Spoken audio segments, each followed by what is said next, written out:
Hi everyone, and welcome back to Ho Tanta Passione. Good day, Melbourne, and this is day 12 of the Australian Open, where the second men's semi-final was played between Daniil Medvedev and Stefano Tsitsipas. Today with me, as usual, Maggie. How are you, Maggie? Good day, Ale. I'm fine, thank you. How are you? Well, not too bad. I managed to recover after Rafa's defeat. It took me 24 hours, but here I am trying to enjoy this tennis. Also, now that we are in the most important moment of the tournament, so I can't wait for the two finals that will be played tomorrow and on Sunday. What about you, Maggie? Did you manage to see anything today of the men's semi-final or not? I didn't know. I did see the result, but I didn't actually see any of the match. I see, Mike. So if I ask you, the match ended in 3 straight sets or in 5, would you be able to answer or not? Oh, I know it ended in 3 straight sets. You're very good. You're very, very good. Well done. Just for the record, Maggie, probably I don't know, kind of a news that will not make you super happy. What about, do you like doubles as well or not? I do, yes. You like Today, basically, 2 British players were in action, were playing. There was on one side Jamie Murray with Bruno Soares, and on the other side of the net, there was basically Rajiv Ram with the other British, Joe Salisbury, I don't know what is the pronunciation, and unfortunately, Jamie Murray lost in 2 sets with a score of 6-4, 7-6. But at least, Maggie, you can compensate with the fact that one British player will be for sure in the final. It will be played on Sunday. Very good time for you, 4 a.m. Yeah, I won't be seeing that. In the morning. So we're going to have on one side this couple against Polasek and Dodig. So fingers crossed, at least one trophy for British tennis. But now let's switch. Let's move, to the most important match that was played on the day. As we mentioned earlier, the second men's semi-final. Yesterday, Djokovic managed, to win in just 1 hour and 52 minutes, I believe, against the big surprise of this tournament, Karatsev. And today, the number four in the world, that after this win is automatically number 3, won in 2 hours and 9 minutes against the number 5 in the world, Stefano Tsitsipas, with a score of 6-4, 6-2, 7-5. So for Medvedev, I'm just going to give you, Maggie, as usual, some numbers, some statistics. He's only 25 years old, Daniil Medvedev, and is the second youngest player to reach the Australian Open final since Djokovic, I believe, in 2012, when he was 24 and a few months. Also, as I mentioned earlier, he's already number 3, and if he wins on Sunday, it will be automatically number 2. So it will be the first time since a long, long time that one of the Fab Four will not be in the first 2 spots. So this can be incredible, a turning point for the men's tennis. Just looking at the numbers for Medvedev, was his 20th win in a row. The last defeat was just last October, the Master 500 in Vienna, when he lost in the quarter finals against Kevin Anderson. And so over these 3 months, he won the Master 1000 Paris-Bercy, the ATP finals, winning and beating in a row the number 1 in the world, Novak Djokovic, in the round robin, the number 2 Rafael Nadal in the semi-final, and Dominic Thiem number 3 in the final. So something incredible. Yes. And as well, he won the ATP Cup in Melbourne. It was just played before the start of the Australian Open. So far, he lost only 2 sets in the entire tournament against another Serbian, Krajinovic. Do you remember in the last 16 when he asked his coach to left the arena? He was completely upset. And also is the 3rd Russian player to reach an Australian Open final after Kafelnikov and your favorite Marat Safin. So Marat Safin, I did my homework, Maggie, and he won basically his Australian Open final in 2005. It was his second and last Grand Slam. And that occasion, he beat the home player Hewitt with the score of he lost the first set with the score of 6-1, but after he won with 6-3, 6-4, 6-4 the second, the third, and the fourth. So who knows if who knows? Yeah, who knows really. And just looking at some numbers, it was an incredible match for Daniil. It was the 7th time that the 2 players were meeting each other on a professional level. Daniil was leading 5-1, and with this win now is 6-1. Looking at numbers were very, very impressive. He produced an incredible performance. 17 aces for the Russian player versus only 3 of Tsitsipas. Only 2 double faults versus 3. 46 winners for someone who is considered just, a defensive baseline player versus 19 of Tsitsipas. And this is another number really surprised me. Only 21 unforced errors versus 30 of Tsitsipas. And he converted 5 out of 9 break points. Instead, Tsitsipas only 1 out of 3. So at the same time, he was very solid on his serve. And just as well, looking at the numbers, total points won 106 versus 77. I don't know, Maggie, if these numbers you are a mathematical person, but I think they are already very impressive. It probably tells us a lot about the quality of this match, in particular from the Russian player.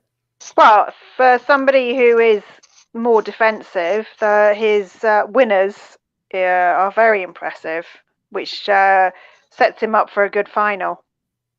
For sure. To be honest, like I said to you over the tournament, the bookmakers were giving Novak Djokovic and Daniil Medvedev as the 2 main favorites. So always trust the bookmakers. There is a reason if they provide these statistics. They look at probably an algorithm, and they are very, very precise regarding predictions.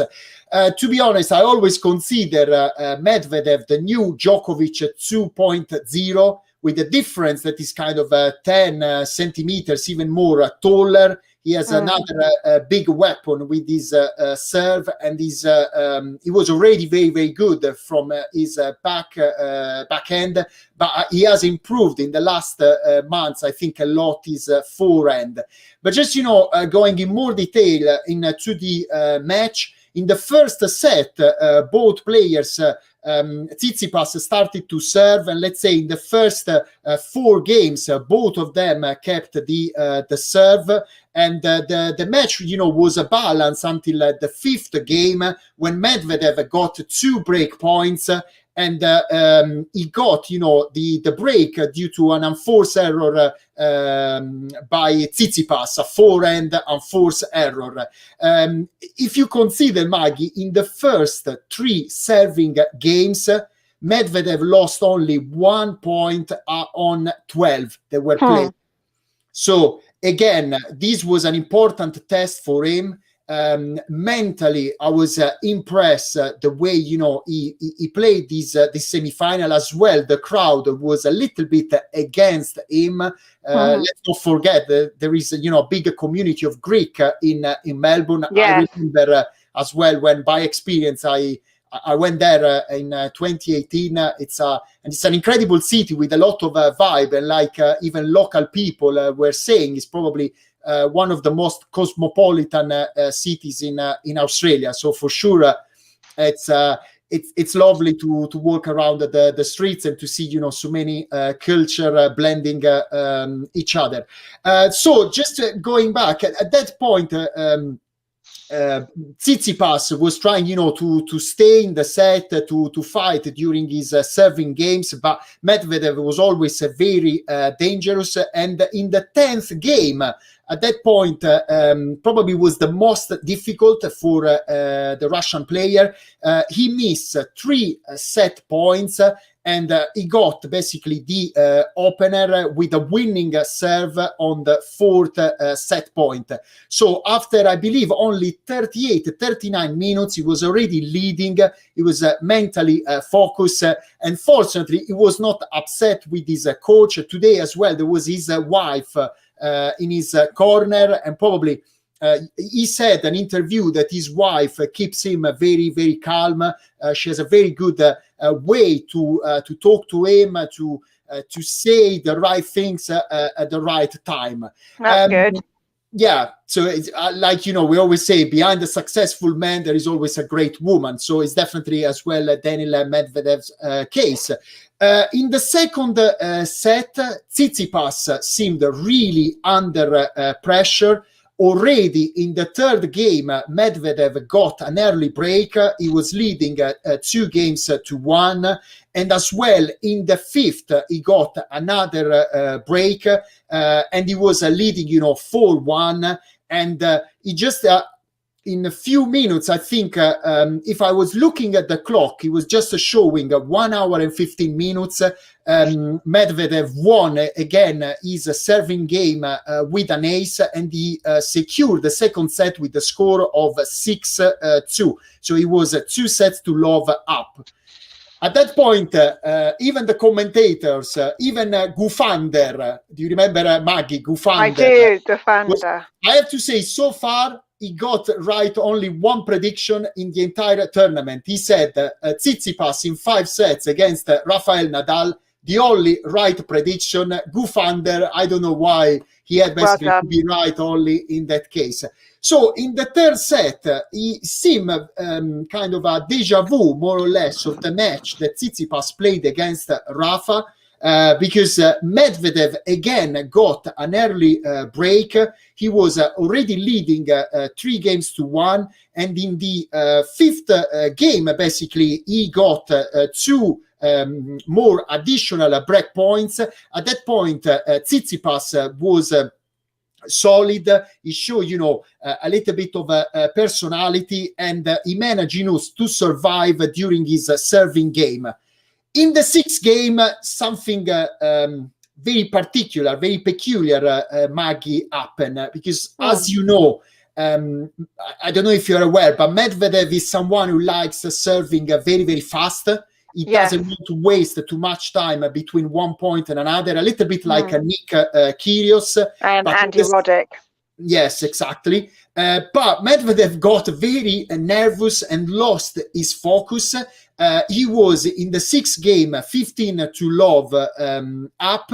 At that point, Tsitsipas, just trying to concentrate, he turned his back to the player. So it was kind of a message: I'm not ready, just a little bit slow down. So after, when he went in a ready position to receive, Medvedev decided basically to walk towards his seat to grab his towel. At that point, the umpire was not very happy. I don't know, because unfortunately, I received like a call just at that moment. So I don't know if you receive a warning. Anyway, he lost his momentum, his rhythm. And at that point, basically, Tsitsipas was good to get basically a break back. I have to say, in that game, Medvedev made like a double fault, and he had, like, I think it was a 15-40 on the first. He survived. On the second, the Greek managed basically to level the set on 3-all. At that point, it seems that the match completely changed, and everyone was thinking, wow, Stefano Tsitsipas, is he going to be able to turn this match like he did against Rafael Nadal? Medvedev on basically on the 9th game, when the Greek player was leading 5-4, looked still distracted. He went love 30 down on his serve. But in that case, again, he managed to survive and he went on 5-all. In the 11th game, Medvedev got 3 consecutive break points. He was on love 40, and with a backhand winner, completely insane, Maggie, from an impossible position. I don't know, from 0 to 10, probably was 15 in terms of difficulty. He got the break. And he produced a very crazy celebration, something like that. Maggie was a little bit trying to tease the crowd to say, so now who is singing, who is celebrating? And yeah, at that point, he was a man on a mission. He sat down, he went back, and he was extremely solid on his serve. And with the, very powerful first serve, he managed to seal the match, to win the 3rd set with a score of 7-5. And now for him is going to be the 2nd Grand Slam final after the one that he lost in 2019 against Rafael Nadal. During the on-court interview, of course, they asked him, were you worried, afraid that the match could change? And basically he said, looking at his words right now, he said that, of course, I was worried. I watched Rafa and Tsitsipas match. I thought that, the match was going a little bit in that direction. If you consider this was my 3rd semi-final, because he played 2 at the US Open, one that he won, the other one last year he lost against the Dominic Thiem, and this one this year. So he said, I think it's normal for someone like me to be nervous. I don't have a formula or a magic trick, to probably overcome this difficult situation. I try, to get focused, to play as better as possible. And also he was very lucid, because he said, I realized that during long rallies, in particular, when I was giving him, shots with kind of off balance, he was struggling. So that was my tactic, and I tried basically to keep playing in that way. It's a very good observation from him, very clear. Again, I know that in the past, couple of years ago, there was a scene. I don't know if you remember, Maggie, when he had like a very strong reaction at the end of a match against an umpire when he was throwing some coins. I don't remember. Yeah, it's always been very, very crazy. I think a little bit, of Marat Safin, these kind of players, but as well, he was very, very clear. He said, I'm very happy, I'm very pleased, to play this final. Of course, I can't compare myself to Rafa, Roger, or Nole. Also, it was very funny at the US Open final when he was 2 sets down against Rafa. After he managed to level the match, and after when he lost during the speech, the final speech, they prepared basically the organizer of the US Open a very emotional video showing all the wins of Rafa, the 19 wins in a Grand Slam, and he said, "Oh, thank goodness for all of you, you could enjoy this video. Otherwise, if I won this Grand Slam, I don't know what you would have to show about me, because I haven't won as much as so it was, I have to say that if you pay a little bit more attention and you watch his interview, his videos of court, is a completely different player, and I have to say I particularly like him. And also he said I learned a lot from that final against Rafa. So if the match gets long or difficult, or it's not going in my way, I learn an incredible lesson to be honest, I have nothing to lose in the final. Djokovic is the only player who has never lost before a final, so probably all the pressure will be on him. I prove in the previous months, in the last year, that I can beat all the best players in the world. So I'm ready for this final incredible challenge, because I believe when they ask all of these new next generation or younger players, what is the ultimate, the last challenge for each one of you? And they said, well, definitely to beat Nole in Australia, Australian Open final, Rafa at the Roland Garros final, Roger at Wimbledon. So they all know that these are their favorite places where they produce the majority of their incredible wins. So it's even for them, there is like more desire or anger to try, to compete and try probably to defeat them, to write, to make history as well. Just looking at Stefano Tsitsipas at the tournament, total respect to him. He did an incredible path to the semi-final. I think he learned a lot and probably is a more mature player. But I don't know, also Maggie, I just would like to point it out and just to whoever is following this format. Do you know about Stefano Tsitsipas' passion for making videos, for working as well, producing something on, I don't know if he has a YouTube channel, or anyway, he loves doing that. No. There is a very interesting video available on YouTube that I recommend all of you to watch. It was very emotional. I think it's only 8 minutes long. It's called The Day I Was Supposed to Lose My Life. As you know, Maggie, Stefano Tsitsipas is very young. He's only 23 years old. It happened in 2016. It was just a few months after that he turned 18. Apparently describe a bit about this story where he was kind of having like a run, jogging with his dad, a friend. They were like training on this island, and after they decided at one point to swim and then to go for a swim, and there was no sign saying danger or to be careful. And so on. So at one point they started swimming a little bit, far away from from where they started, and at one point massive waves were going against them. And at that point, Stefano Tsitsipas, he said, I thought I was going to die, to lose my life. I saw all of my childhood in front of me. I was completely lost. And it was at that time that his dad, that as well, in the video, and after he told a little bit more the story, he said, I don't know how, only people who are parents, they know how you can find your courage inside you, how probably you even try to defeat your own fears. He swam towards them. He managed, to bring them up, both of them, and to save. And of course, he said, first of all, I'm so grateful to my dad.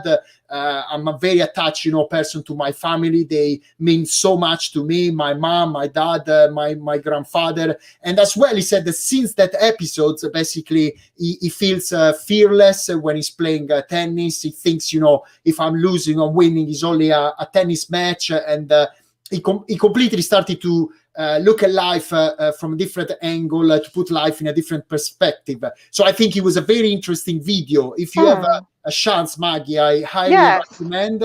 I will. And also, I think he has like a Russian heritage, basically, Tsitsipas, and he said it's an opportunity. So if one day I win a Grand Slam, he said, I'm pretty sure I would make my grandfather very proud of me.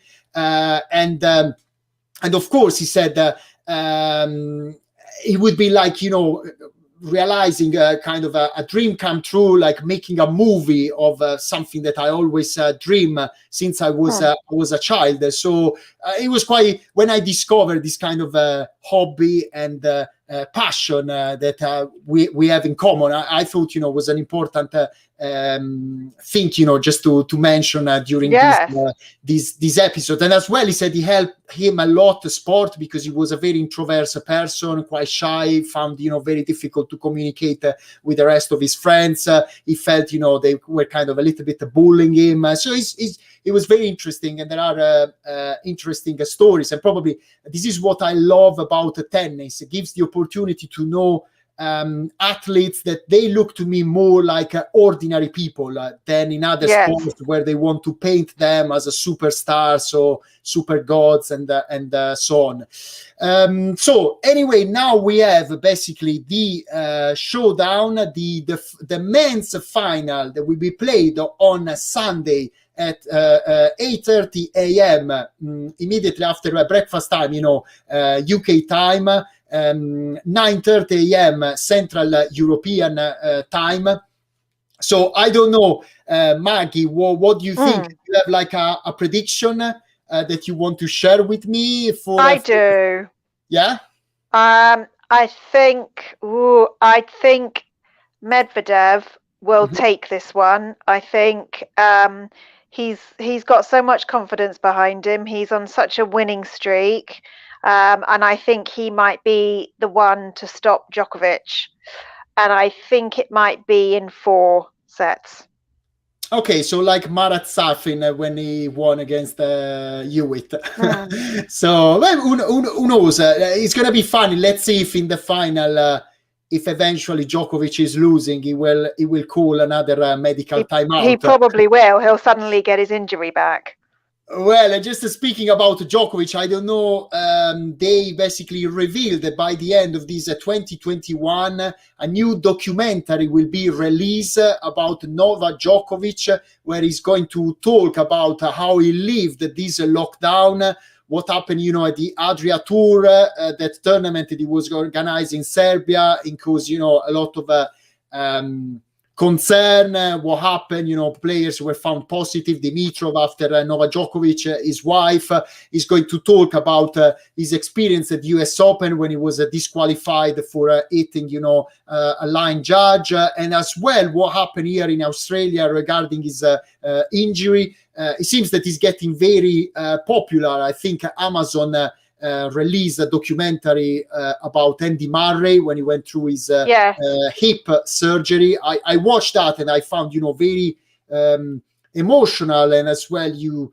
go through this kind of once again, they always say that, tennis is the sport of the devil, is an individual sport. So I believe they really need the support of families, a team, physio behind them. And when I was watching that documentary as well, Andy Murray, when he was talking about retiring as well, probably fun enough, he said, I would prefer to happen on a different court, probably not on center court at Wimbledon, that according to my taste is a little bit too posh, but somewhere else, like even was saying in Australia or US Open. So let's see. We have to wait a couple of months and we're going to watch this documentary regarding a point of view of Novak Djokovic. Also, I'm sorry to give you this news, Maggie, but since Rafael Nadal went out from the Australian Open, it's now mathematical that Novak Djokovic will keep the first spot in the world at least until the 8th of March, so less than a month, I think 3 weeks and something. And at that point, he will overtake the record that he was held by Roger Federer of number of weeks as a number one in the world. I think the record was 311 weeks. So Novak Djokovic will overtake, but I'm not surprised because, as I said several times, I think Novak Djokovic is the most completed player on tour. Probably is the prototype of what is the new modern player. Very strong from the baseline, that he can adapt his style to any kind of a surface. I'm not surprised if he won all the 9 Master 1000. Not only once, but at least twice, each one of them. He was the only one who did the career, I think the Grand Slam, not even if in 1 year like Rod Laver, but he won, 2 Grand Slams at the end of 1 year, and I think in 2015, and after the beginning of 2016, he won the Australian Open and Roland Garros. The only, I think, trophy missing is the gold medal at the Olympics. This is why I'm wearing this Olympic t-shirt, just as a great memory of London 2012, Maggie. And fingers crossed, I really hope that they're going to play the Olympics. Fingers crossed. In Japan. It would be, I still remember when I went, with my wife and my son in 2019 to Japan. I got a lot of gadgets that were very excited to the idea of having, the Olympics in 2020. As we know, unfortunately, everything was cancelled and postponed to this year. And now let's hope it's going to be possible. And eventually for tennis players, if they go ahead, it's going to happen by the last week in July, just a couple of weeks after the end of Wimbledon. So you gave your prediction as well. I believe it's going to be a very interesting final. I hope that basically this is no one is calling me. It's probably the postman who just came. And let's hope that, it's going to be an interesting final, and Medvedev is not going to lose his temper, because I think if he keeps a focus in the match and long rallies, we can definitely have a very interesting final. And I think right now Medvedev is the only one who can compete on hard court here in Australia at US Open against Novak Djokovic. So I believe he needs to improve his level on clay.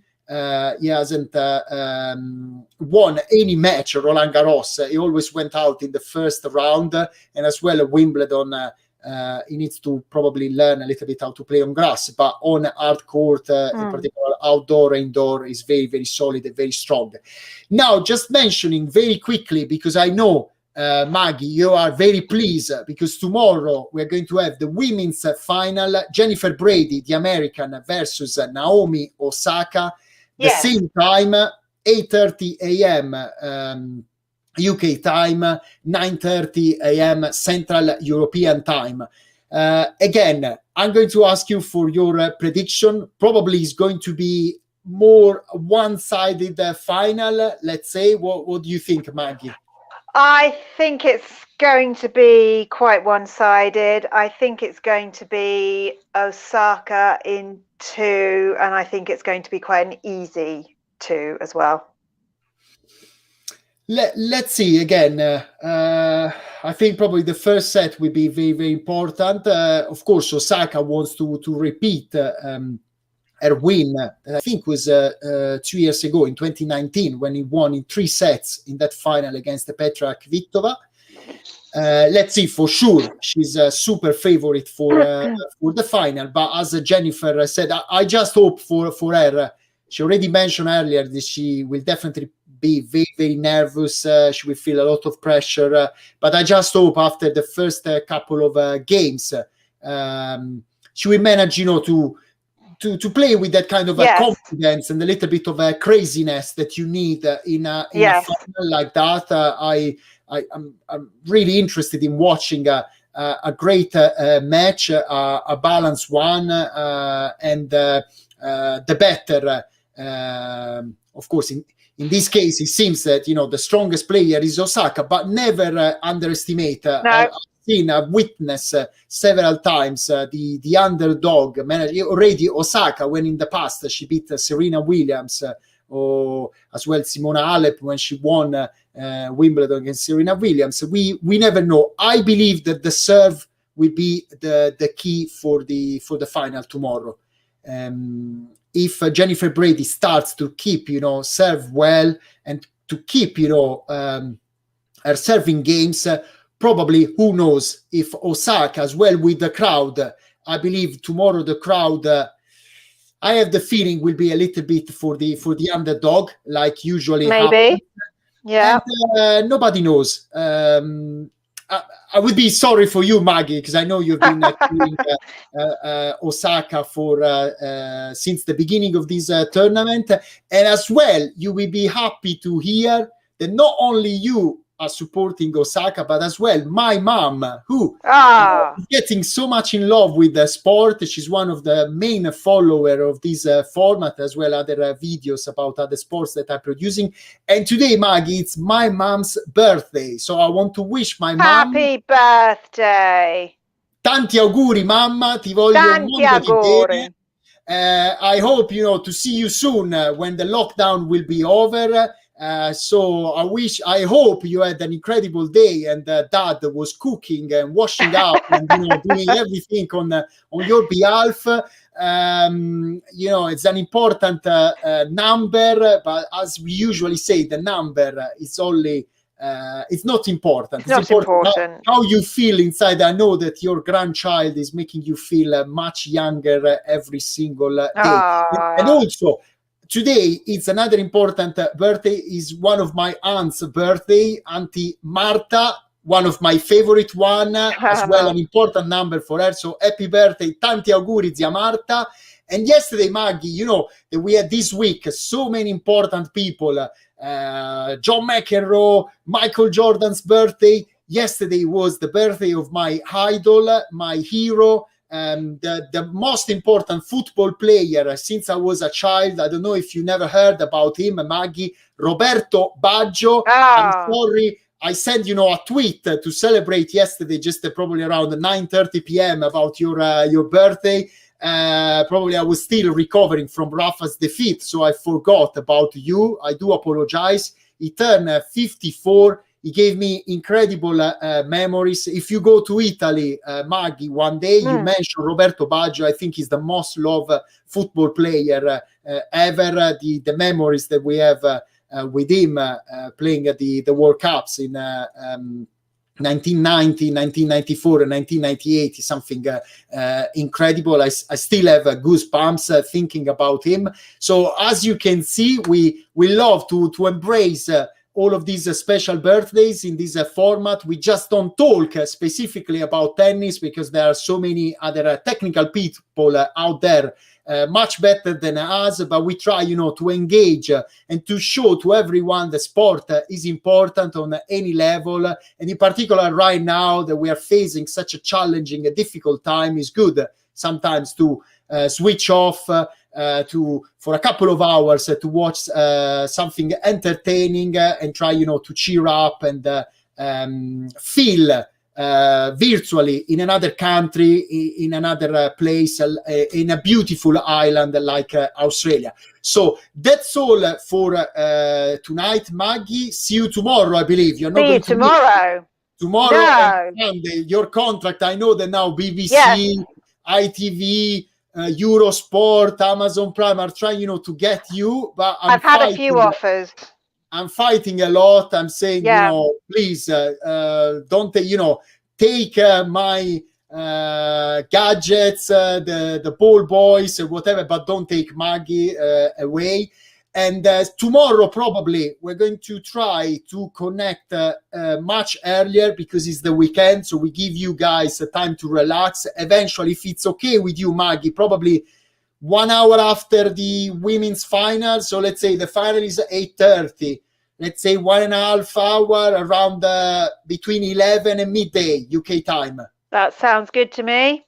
Okay, I'm always, asking you, Maggie, because you are the queen of this show, so I need to ask you. Also, being in this country, the queen is very important, so we have to respect whatever they decide.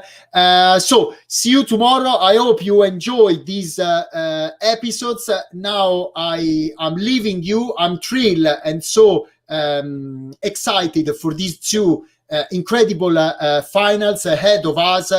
Jennifer Brady versus Naomi Osaka and Novak Djokovic versus Daniil Medvedev. Don't forget, subscribe to this channel, leave your comments, your predictions.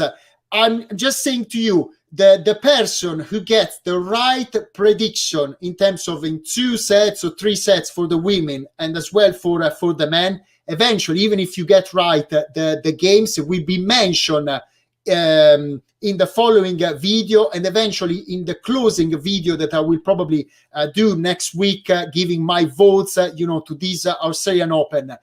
Stay tuned, and like I usually say, tennis never sleeps on 80 Passione like Maggie never sleeps.